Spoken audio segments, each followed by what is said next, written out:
Once upon a time, there lived in Middle-earth a very different type of dwarves. A darker type. Relics of an older world that are, by the time of this story, almost entirely extinct. Almost gone from Middle-earth forever, but not quite.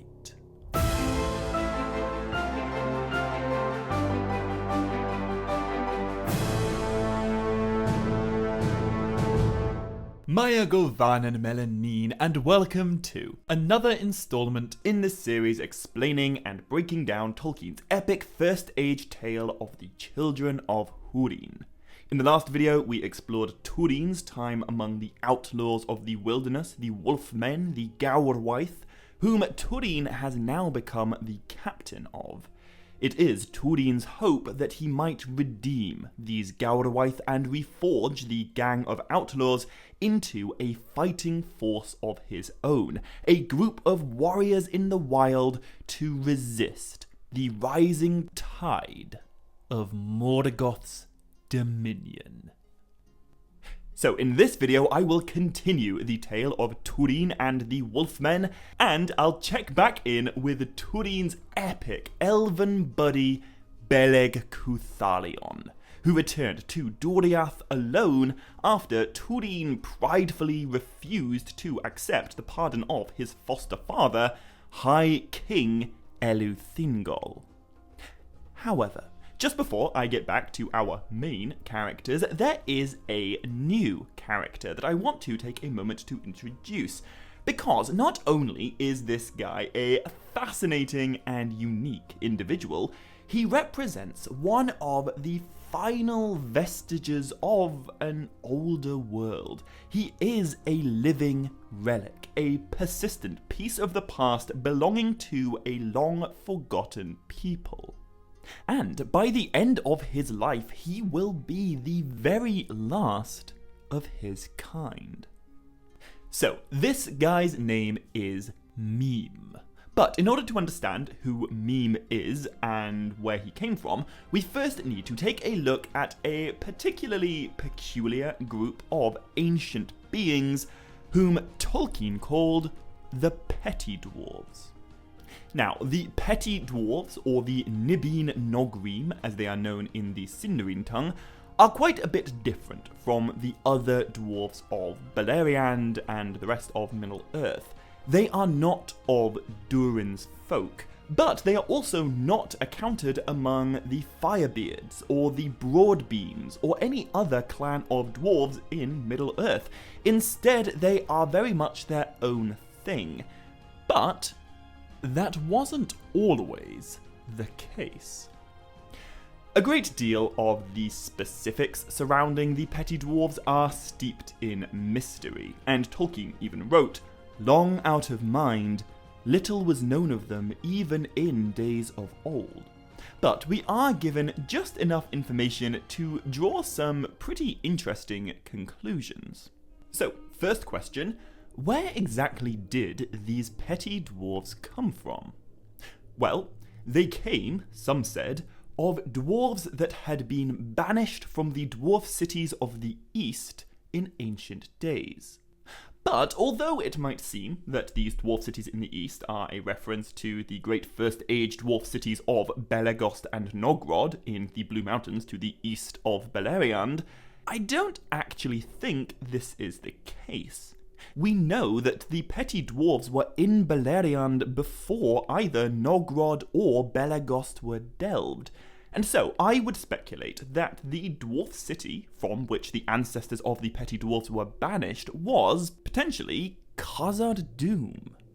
Anyway, regardless of where exactly they came from, it's actually even more difficult to say what exactly it was that these Petty-dwarves were banished for. In the relatively newly published Nature of Middle-earth, Tolkien tells us about dwarves of the strange and sinister kind known as the Petty-dwarves. In origin, as was later known, descended from dwarves banished for evil deeds from the great mansions of their kind.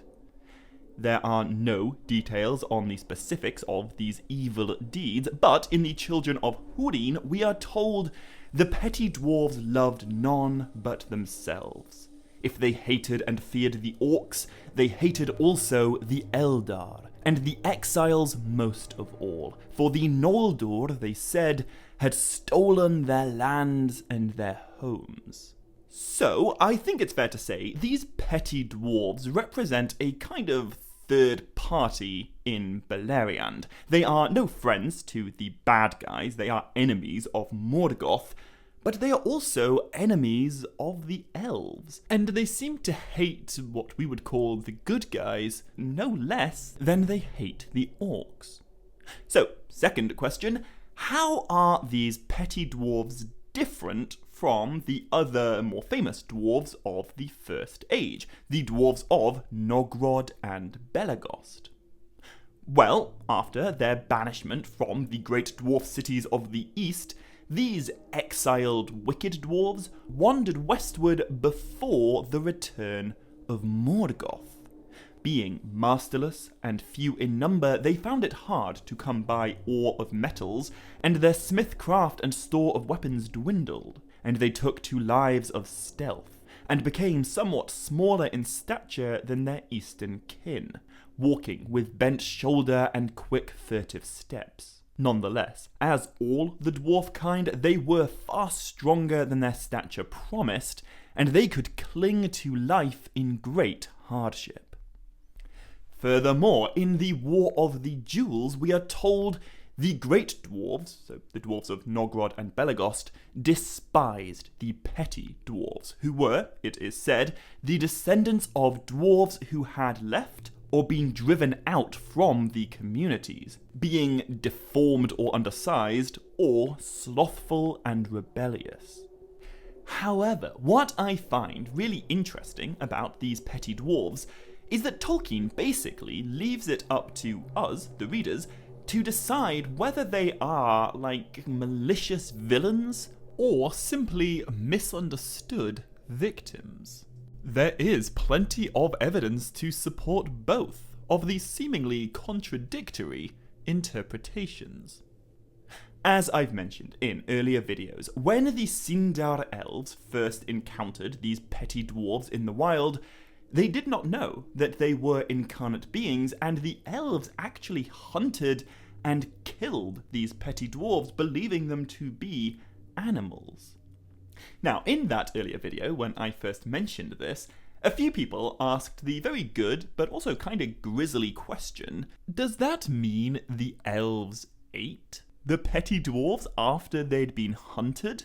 Well, we aren't given an absolute answer, but from what we are told, I would say no. Tolkien wrote that the Sindar only became aware of the existence of the petty dwarves, indeed when they attacked the Eldar by stealth at night. The Eldar therefore thought that they were a kind of cunning two-legged animals. But after the Eldar had made the acquaintance of the Naugri, that's like regular dwarves, the two-legged animals were recognized as a variety of dwarves and were left alone. And eventually, the other dwarves, those great dwarves, made peace with the Sindar, and they acknowledged that the petty dwarves had never declared themselves to the Eldar, but had at once attacked the newcomers in darkness and ambush. So, my interpretation of this isn't that the elves hunted the petty dwarves for meat or for sport, as a hunter might hunt deer, but rather they hunted them for protection, as a shepherd might hunt wolves. Either way, though, by the time the Sindar realized their mistake and stopped hunting these little dwarflets, the petty dwarves were pretty close to extinct. And at the time of this story, now at last they had dwindled and died out of Middle-earth, all save Mime and his 2 sons. And Mime was old, even in the reckoning of dwarves, old and forgotten. But the third question to answer before we move on is, What did these petty dwarves contribute to Beleriand before the return of Morgoth and the coming of the Noldor? Well, the answer to that is quite a lot. Scattered all around Beleriand, there are a number of long-abandoned ruins that were originally delved by these ancient petty dwarves. Within the Hill of Amon Rudh, there are caves known in the language of the petty dwarves as Sharbhund, which I will talk a lot more about just a little later in this video. But the most iconic of all the petty dwarves' former dwellings are the caves above the river Narog that were once called Nulukisdeen. Long before the coming of the Noldor, the dwarves of these halls had dwindled and mostly died out. But when the super awesome, amazingly wonderful Noldorine prince Finrod Felagund came to this part of the world and found these long-forgotten caves, he repurposed them into a secret elvish stronghold that he called Nargothrond. But it is worth pointing out that this incredibly important secret elvish kingdom of Nargothrond was built within the ruins of a far older delving that was founded by these petty dwarves. And in the Nature of Middle-earth, we are actually told that Finrod Felagund established Nargothrond with the aid of the very few petty dwarves that remained there. We are told that super wonderful Finrod Felagund rewarded the petty dwarves very generously, but it turns out their friendship was feigned, and in the end, the leader of the petty dwarves tried to murder Finrod in his sleep. And the reason that I mention this is because it just so happens that this treacherous dwarven chief who tried to murder the loveliest elf ever to live, at least in my opinion, was none other than Mime, the guy I'm going to spend a lot of time talking about in this video. In fact, it was for the attempted murder of Finrod Felagund that Mime and his sons were driven out into the wild. Now, if, like me, you consider Finrod Felagund to be one of the most delightful characters that Tolkien ever wrote, then surely the fact that this Mime guy tried to murder him in his sleep cements Mime pretty clearly as a villain. And yet, bizarrely, it's just not that simple. Mime the Petty Dwarf is a character who existed in Tolkien's imagination for an incredibly long time. As I've already explained, the tale of Húrin is the germ from which the entire legendarium grew, and it was a story that Tolkien worked on for pretty much his entire adult life. The first draft was penned around 1917, and he was still working on this story at the time of his death in 1973. And so, this character changed a lot in Tolkien's mind over the course of his life. In some of the earliest versions of the Legendarium, dwarves were wicked, and in many instances, straight up villainous creatures. But, as we of course know, dwarves ended up changing dramatically as the Legendarium evolved, and Mime's characterization is, I think, a good example of how dwarves eventually grew from sinister villains into a proud and heroic branch of the Free Peoples. As subsequent drafts of Húrin's tale were written and rewritten, Mime the Petty Dwarf evolved into a much more nuanced and a much more morally complex character. There is a 26-line poem of Tolkien's that's never actually been officially published in English, and it's not super easy to find, but the English translation of the title is The Complaint of Mime the Dwarf. And although the poem is pretty impossible to accurately date, and it's only officially available to read in German, although I will put a link to an unofficial English translation in the description below, it does massively humanize the character of Mime. We see the extent to which this guy is old and lonely, and we see how he struggles so hard with forgiveness. If he could forgive, he would feel young again, and he would be able to craft all the wonderful things that he made in his youth. But Mime cannot forgive. The embers still smolder in his heart. However, it is definitely worth pointing out that a great deal of what we know about Mime comes from writings that Tolkien never intended to be published. It is an absolute privilege to get to read these writings, but for that reason I think we ought to tread a little bit more carefully around this character. He is not like Frodo or Gandalf or Bilbo. He is a fascinating facet of Tolkien's lifelong process. But I don't think we can say that, yes, this given version of Mime's character is the true canon version. Such things are just too simplistic for the complexities of Tolkien's creative process. And there's nothing we can do except make peace with that. That being said, though, I do think there are some similarities between the moral arc of Mime's character and the moral arc of Gollum. In many ways, they are totally different, but both Mime and Gollum do absolutely awful things.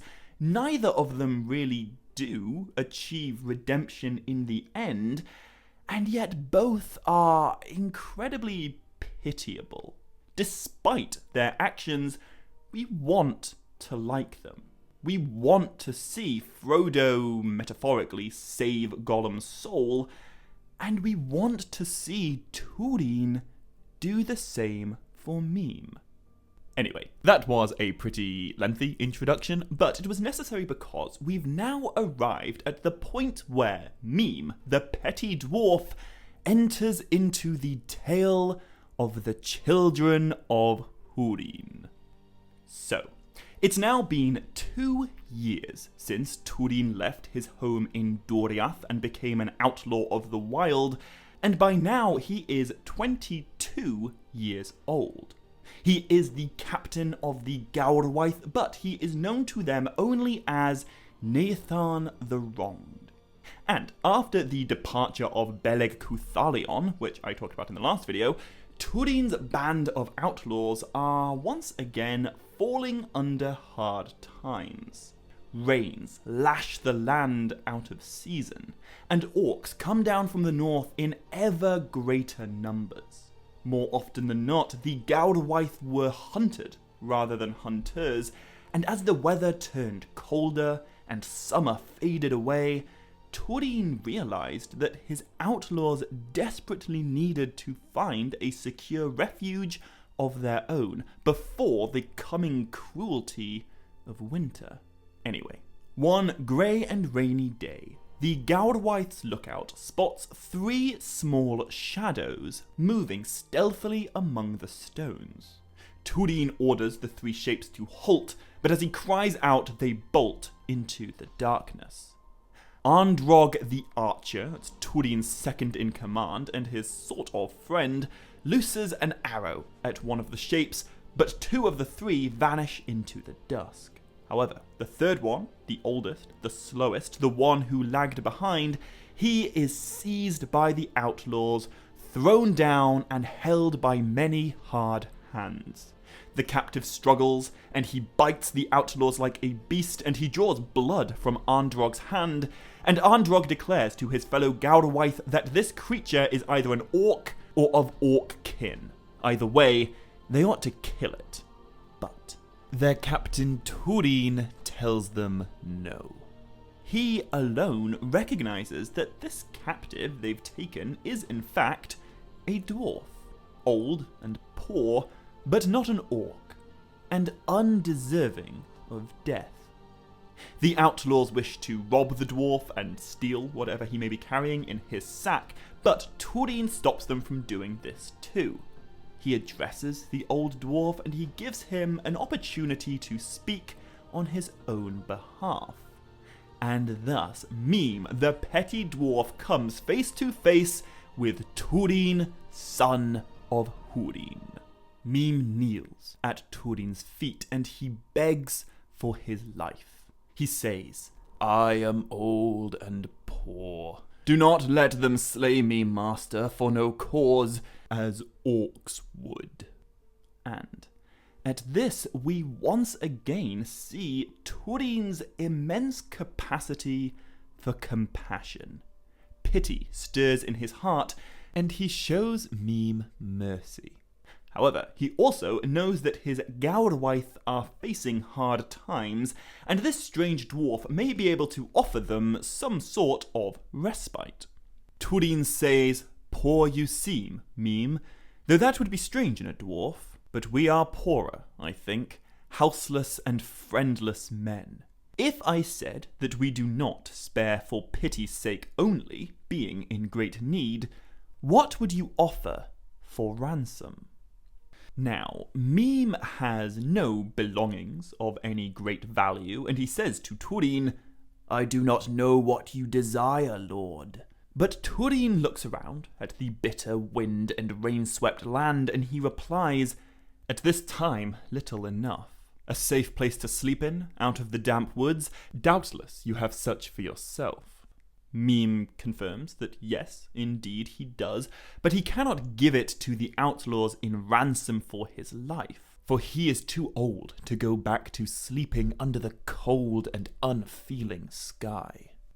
At this, Húrin's second-in-command, Androg, draws a knife with his uninjured hand and threatens Mime by saying, "You need grow no older. I can spare you that." When Mime sees Androg's blade, he clings to Húrin's knees in great fear and says, "Lord, if I lose my life, you lose the dwelling, for you will not find it without Mime. I cannot give it, but I will share it." To which Húrin replies, "Your life is spared, Mime, till we come to his lair, at least," Androg adds. But Húrin turns around and rebukes his second-in-command. He says, if Mime brings us to his home without trickery, and it is good, then his life is ransomed, and he shall not be slain by any man who follows me. So I swear. Then Mime kisses Húrin's knees and says, "Mime will be your friend, lord. At first he thought you were an elf by your speech and your voice, but if you are a man, that is better. Mime does not love elves." Now, I don't want to over-make this point, the comparison only goes so far, but I do think there is a significant likeness between Húrin's relationship with Mime in this moment and Frodo's relationship with Gollum when they meet in the Emyn Muil. In both cases, the protagonist displays pity whilst being told to do the opposite. The grovelling creature makes a promise of friendship, and without wanting to spoil what's about to happen, in both cases, the meeting turns out to be astoundingly important in the grand scheme of things, but not necessarily in the most positive way imaginable. Anyway, the deal is made. Húrin and the outlaws will spare the petty dwarf if he leads them to his home. But, a little bit like Sam Gamgee, Androg the archer absolutely does not trust this new companion, and is thoroughly eager to be rid of him. And, as we will see in a few minutes, that feeling is entirely mutual.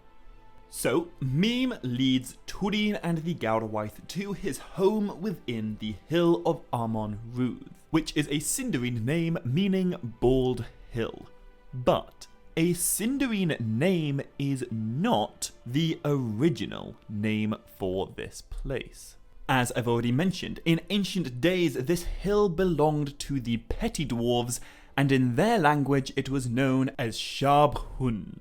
The peak of this hill is entirely bare, save for a great growth of the Saragon plant, which is known for its red flowers. In fact, what Saragon means in Sindarin is blood of stone. And when the outlaws see the hill from afar and they see the vast numbers of red flowers atop its peak, Androg comments, "See, there is blood on the hilltop."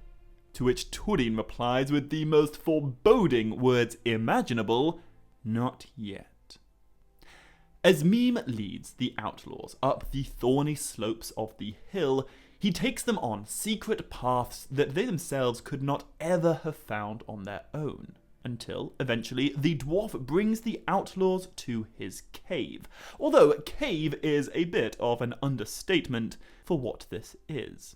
Among the elves, Mime's house was called Bar en Nibin Noig, which only ancient tales in Doriath and Nargothrond remembered, and no man had seen. From the outside, it looked like a cave opening behind trees and near fresh water, but as the outlaws enter, and they walk towards the back of the cave, they find that it has been deepened and bored far under the hill by the slow hands of the Petty-dwarves in the long years that they had dwelt there. When Mime enters his underground home, he claps his hands and immediately another dwarf appears, holding a torch. Mime addresses this other dwarf in their own language, and Androg, obviously, considers this to be an act of war. He charges forward, shouting, "Attack first! There may be a hive of them." But once again, Húrin tells him, no, that's crazy. And instead, he renames the house of Mime Bar en Danwedd, which means the House of Ransom. It is Húrin's intent that he and his outlaws will live alongside Mime and the other petty dwarf at least until the end of winter. But ideally, if his outlaws can behave themselves for once, these near-forgotten dwarven halls inside the hill of Amon Rudh could become their new permanent home, their stronghold against the enemy. However, when Húrin follows Mime through the dark tunnels towards the light of that other dwarf's torch, he eventually finds himself in a small but lofty hall, and there Mime kneels on the ground. Beside him stands the dwarf with the torch, and against the far wall lies a third dwarf, Keem, son of Mime. This is the dwarf that Androg shot in the dark. When Mime sees what's become of his son Keem, he wails and he tears at his beard. Húrin offers to lend his skill at healing in the hopes that perhaps the elvish arts he learned in Doriath might save Keem's life, but it's too late. When he asks Mime, "May I help you?" the old dwarf turns his head and Húrin sees a red light in his eyes. "Not unless you can turn back time and cut off the cruel hands of your men. This is my son. An arrow was in his breast.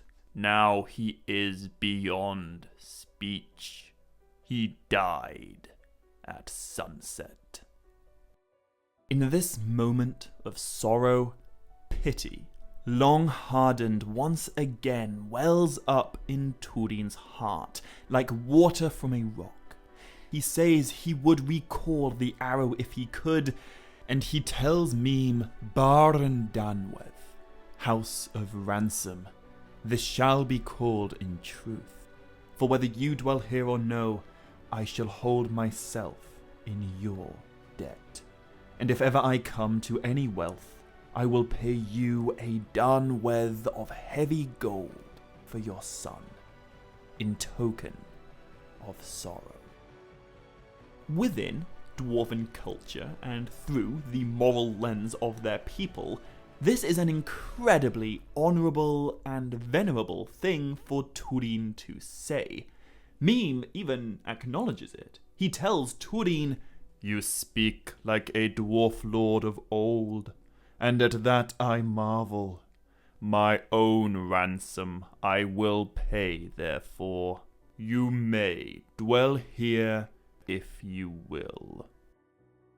However, although Mime does seem to have a highly decent amount of respect for Húrin, he does not feel the same way about the rest of the Gawrwaith.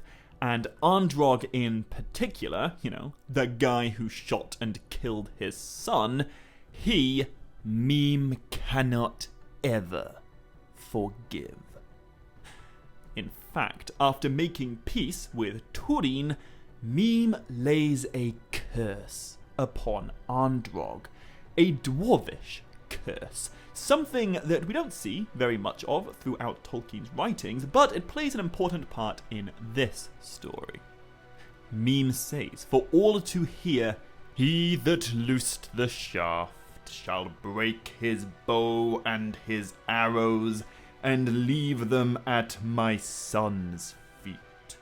And he shall never take an arrow, nor bear a bow again. If he does, he shall die by it. That curse I lay on him."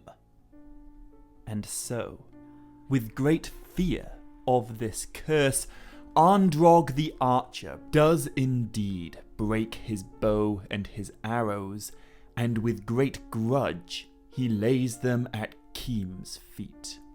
However, this does nothing to mend the rift between him and Mime. In fact, if anything, the bad blood between them is now worsened, and Androg takes every opportunity to remind the outlaws just how untrustworthy Mime is, just how dangerous it is to keep him around. And he even utters a curse of his own. "May the dwarf die with a dart in his throat." I cannot stress this enough. Androg hates Mime. Mime hates Androg. And the fact that they both kind of like Húrin is the only reason that they haven't yet tried to kill each other.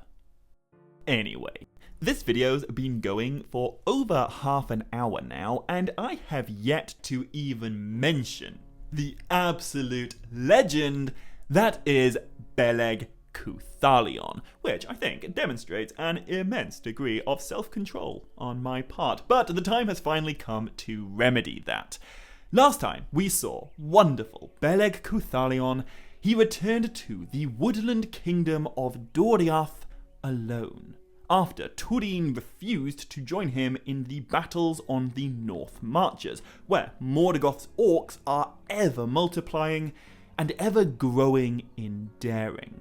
So, Beleg does what Beleg does best. He fights the bad guys and he saves the day.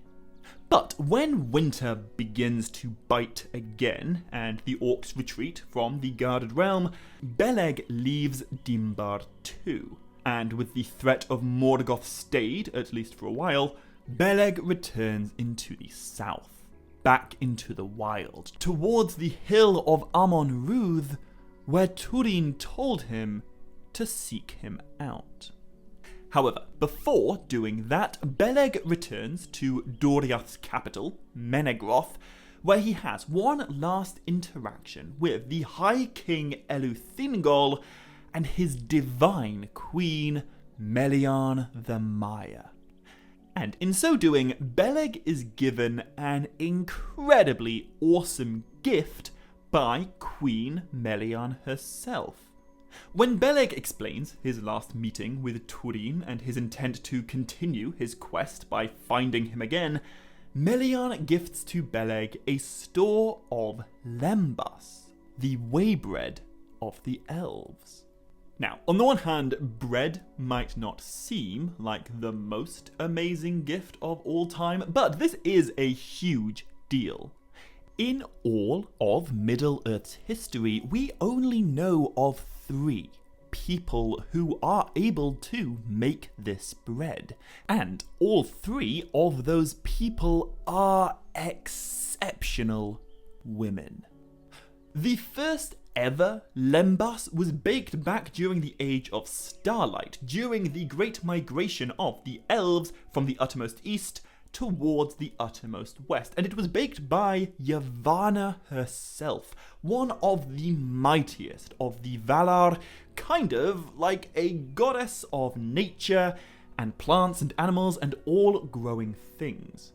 And Yavanna made the first Lembas from magical corn that only grew in the blessed realm of Valinor. By the way, in this context, corn does not mean maize. It's just a general term for various wheats and oats and barley. Anyway, at this time, the only known person in Middle-earth who can bake Lembas is Yavanna's star pupil, Melian the Maya. According to the customs of the elves, the keeping and the giving of Lembas can only be done by a queen. And in nothing did Melian show greater favour than in this gift. And I imagine that this information concerning an immensely powerful woodland queen of an elvish realm giving a gift of Lembas to someone before they set out on a dangerous quest is certainly going to sound familiar. Because, of course, the third and final confirmed baker of Lembas in Middle-earth's history is Galadriel. Now, Galadriel is not a part of this story. I don't want to derail what's going on right now with an unnecessary tangent. Also, in the words of Christopher Tolkien, there is no part of the history of Middle-earth more full of problems than the story of Galadriel and Celeborn. But if you're curious to know what these two were getting up to during this part of the First Age, the most consistent answer is that they are hanging out in Doriath, falling in love and building their relationship. Celeborn is the great-nephew of King Eleuthingol, and Galadriel is the great-niece of Eleuthingol through a different brother. After arriving in Middle-earth, Galadriel seems to bow out of the drama that the rest of her family becomes so embroiled in, and instead she remains behind the scenes in Doriath, watching and learning from her queen and her teacher, Melian the Maya. Galadriel is taking her first steps on the road towards becoming the next all-powerful, Lembas-giving lady of a guarded elvish wood. This is the beginning of Galadriel's transition into the new Melian, into the Galadriel we all know and love from the Lord of the Rings. And although this is nowhere stated, I think it's certainly reasonable to speculate that Galadriel may very well have been present when Melian gifted this Lembas to Beleg. Melian says to Beleg, "This waybread shall be your help in the wild and the winter, and the help also of those whom you choose. For I commit this now to you, to apportion as you will in my stead." In other words, what Melian's saying is, here's some Lembas, Beleg, you can share it with Húrin if you want to, or not. Totally up to you. Which is a huge deal, because at this point, no mortal has ever tasted Lembas before. What Melian's giving here is an utterly unique gift. Anyway, that's probably enough of a tangent about bread. Beleg takes this gift, and he also takes the dragon helm of Dorlomin, the helmet of Túrin's ancestors, and he brings them both with him on his quest into the south, a quest to once again find Húrin in the wilderness, and hopefully, this time, to stay with him. So, getting back to Húrin and Mím and the Gawrwaith in Amon Rudh, now that the outlaws have a semi-permanent abode, things are finally starting to go quite well. Over the span of a spring and a summer and an autumn, Húrin's friendship with Mím grows deeper. They seem to truly respect and appreciate each other. Húrin spends a great deal of time atop the peak of Amon Rudh looking out at the lands before him, and to the east he sees the woodlands of Doria. To the west the guarded realm of Nargothrond. To the north the forest of Betrayal, and far, far away, on the distant horizon he can just make out the mountains of shadow that lie between the wild and his childhood home of Dor Lomyn, where his mother and his sister still dwell beneath the boot heels of tyrant Easterlings. For a long while the life of the outlaws went well to their liking, and although under normal circumstances food would be incredibly difficult to find in abundance atop a hill of stone, Mím the dwarf shares with the Gawrwaith some of his food. Because, unknown to men and elves, there is a type of fleshy root that grows in these lands, which are good to eat when boiled. Mím refers to this food as earth bread, and because of his knowledge, the outlaws now have plenty of food, plenty of shelter, and more space than they know what to do with. For the endless caves of Bar and Danwedd could house 100 or more at need.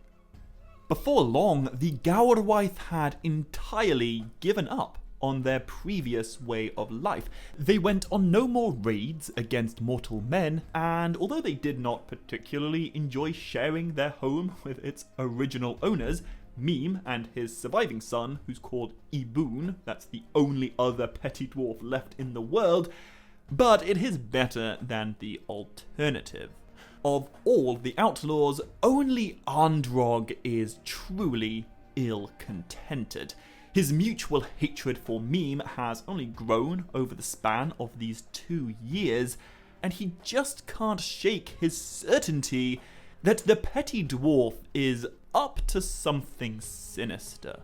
One day, Androg is wandering through the many tunnels and caves of Bar and Danwedd, and he stumbles upon a secret hidden stair leading from Mím's house up to the flat summit of Amon Rudh. But he keeps this information to himself, for while Androg's distrust of the dwarf continues to grow, so too does Húrin's trust of him.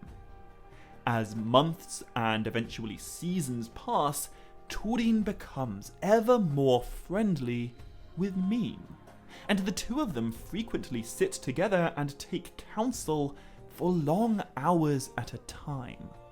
However, when another autumn passes into another winter, the good times begin to take a turn. In these days of Morgoth's dominion, as the strength of Angband grows, each winter comes colder and crueler than the last. By midwinter, Amon Rudh is covered in snow. Hunger haunts the outlaws, and sickness spreads among them. If you're keeping track, it has now been 4 years since Húrin left Doriath. He was 21 years old when he killed that Fordweg guy and became captain of the Gawrwaith. He was 22 at the beginning of this video when he met Mím, and by this midwinter that I'm talking about now, he is 24, turning 25 in the coming March. It's been 3.5 years since Húrin last laid eyes upon his beloved Beleg Cuthalion. But it is during these darkest days of winter, when the fortune of the outlaws is at its lowest ebb, that a stranger suddenly appears upon the slopes of Amon Rudh. He is tall and strong and cloaked in white, and by the time the watchmen of the Gawrwaith are aware of him, he's already arrived at their camp. Thus it was that Beleg Cuthalion's wisdom yielded to his love, and potentially against his better judgment, he returned to his best friend Húrin.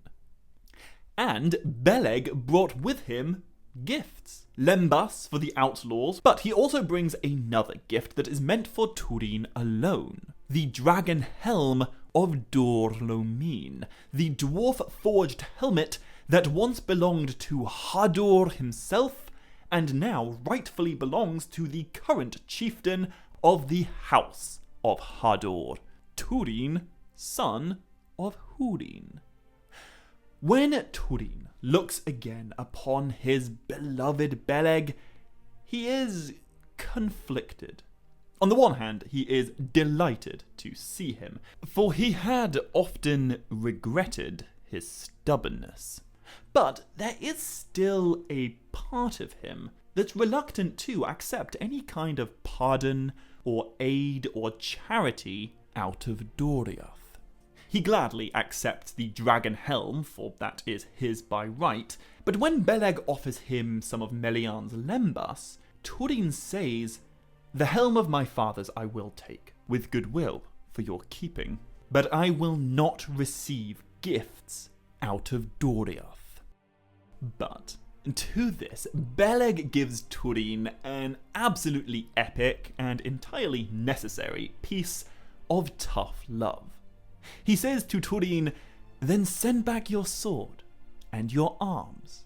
Send back also the teaching and fostering of your youth, and let your men, who you say have been faithful, die in the desert to please your mood. Nonetheless, this waybread was a gift not to you, but to me, and I may do with it as I will. Eat it not, if it sticks in your throat, but others may be more hungry and less proud." Now, if Húrin were a different type of anti-hero, I reckon he'd probably get angry and double down and try to defend himself, but he doesn't. What he does instead is, I think, really quite endearing.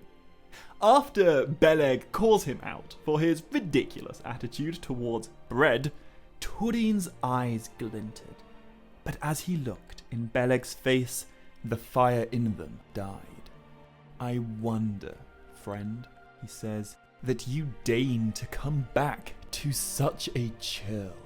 From you, I will take whatever you give, even rebuke." Now, churl is a relatively archaic word that pertains to a rude or mean-spirited person, and deign means to do something that one considers beneath one's dignity.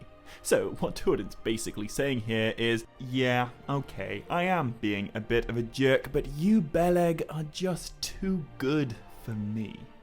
And, as I'm sure by now you will not be surprised to hear, Beleg's response to Húrin's sort of apology and his self-reflection is simply to be the loveliest, kindest, and most wonderful friend in the world.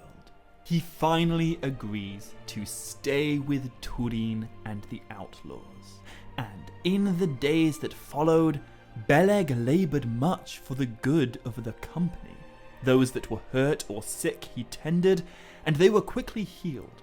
For in those days the grey elves were wise in the ways of life and all living things, and they had many arts beyond the reach of men.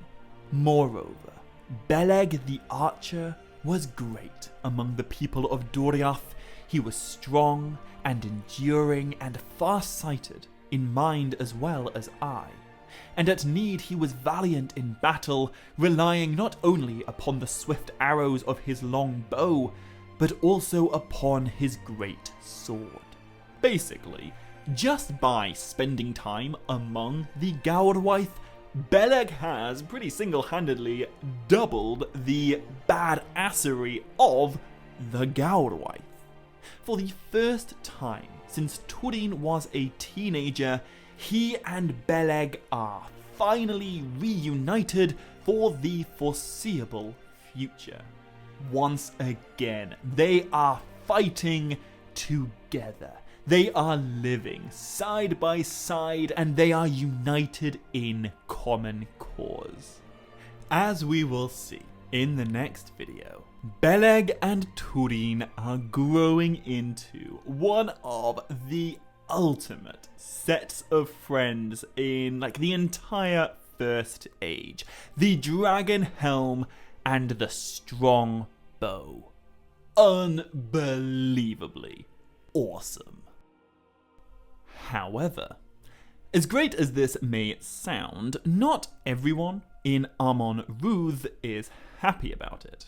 Arndrog the Archer has never been a friend of Beleg's, and now that the elf is back, taking secret counsel with Arndrog's best friend, Húrin, jealousy is beginning to stir in Arndrog's heart.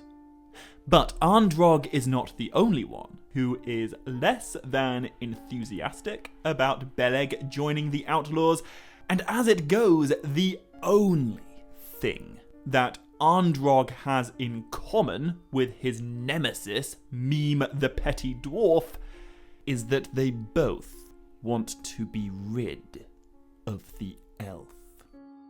However, whereas Arndrog is motivated by a relatively trivial type of jealousy, Mime is motivated by a much more profound hatred. Mime hates all elves, and just like Arndrog, he is deeply jealous of Beleg's friendship with Húrin.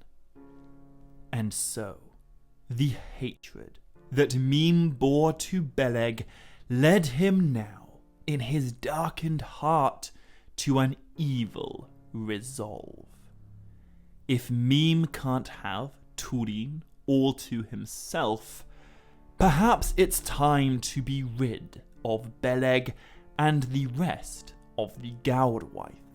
The wrath of Angband is coming for the Outlaws, and Mime sees a way that this could work to his benefit. Now, that is what I'm going to talk about in the next video, and I will also explore the staggering badassery that is Beleg and Húrin united. Two captains, two astoundingly uncomfortable thorns in Morgoth's side. The two warriors who will take command in the battle for the fate of the wild. So, to make sure you don't miss one of the coolest parts of this entire story, hit subscribe if you haven't already, and be sure to click like and leave a comment on this video if you enjoyed it. However, until next time, as always, my dear friends, much love, stay groovy, and Navair Melanin.